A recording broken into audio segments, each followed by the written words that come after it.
I'm looking at you salespeople out there. Are you at the top of your game, or do you think you're at the top of your game? Or are you just filling a job to sell cars because it was the job you got? Well, how do you transition to becoming a real sales professional? And how can you sort of benchmark that by your sales, by your CSI scores, by your paycheck?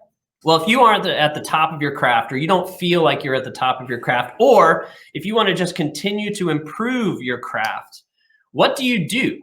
I can think of a couple of things I would do, like I would watch a few videos on YouTube and try to hack my way to the top. No, I'm kidding. I wouldn't do that. What I would do is I'd go back to school. I'd go back to college. That's right. Today we have Eric Anderson from the College of Automotive Management, and he is here today to talk to us about CAM and his experience in the automotive industry, and how the College of Automotive Management helps salespeople just like you, F&I managers, sales managers, to get on top of their game and continue to improve their game and be true sales professionals in the automotive industry.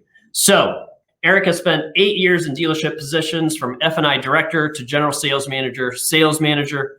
He spent another 22 years in the corporate side of the automotive industry and has helped dealerships and staffing with staffing and profits through businesses like the College of Automotive Management. So super knowledgeable guy in the automotive industry, very well known. So Cameron, would you mind bringing Eric onto the show? How are you, sir? I'm doing great. Well, introduce yourself to our audience, please. Yeah, sure. My name is Eric Anderson. As David mentioned, I'm the president of the College of Automotive Management. And we've been in business for 29 years now. And we've helped about 10,000 people advance their career or get their first management job in automotive and lending. And the college has offices in Jackson Hole, Wyoming, as well as Irvine, California. Well, let's dive in. And how did you get into the automotive industry? I mean, it's one of these industries where once you're in, man, you can't get out. So isn't that the truth? It's been a very good industry for me personally, my family. I started selling cars a little while out of high school, about 2 years out of high school. I started a family early, and so the need to pay bills became greater than my desire to go to college classes. And so I dropped out of school and got a job.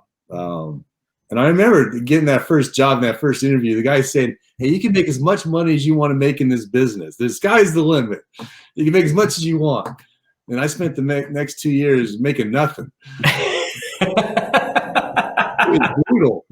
I would sell my 8 to 12 cars a month, and I was the top half of the team, I guess. But I would make $2,500 a month, and I would wonder every month how I'm going to pay the rent next month, and it was tough. Yeah, I know where a lot of salespeople are coming from when I'm talking to them. The guy was right. The sky is the limit. You can decide how much you want to make, but you have to have a plan, and you have to have a business plan. And nobody gave me that. They just gave me my schedule. Yeah, some tips on what they're doing or what have you, sales training from this guy or that guy. But nobody really gave us a business plan. And I think that's what's unique about the college is it's the College of Automotive Management, not the College of Automotive low-paid salespeople. Right.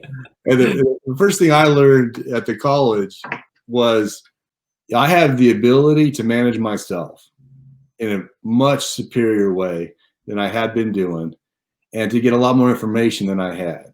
And I learned that I could build a business inside the dealership's business. There you go. Yeah. I have him as my partner. He's got the cars. He's got the finance companies. He's got the licenses. He's got the people to do everything administratively I want to spend time doing, so it takes away from my selling time. And when I learned how all that works and how I should be working my own business within that, it changed everything. And you went from $2,500 a month to $25,000 a month. And it was a much different world in the car business. Because I could see now, and that's what education and knowledge does, I think. One of the things that's special about it is it helps you see. If it's good training, good knowledge, helps you see a path and a way to get where you want to go.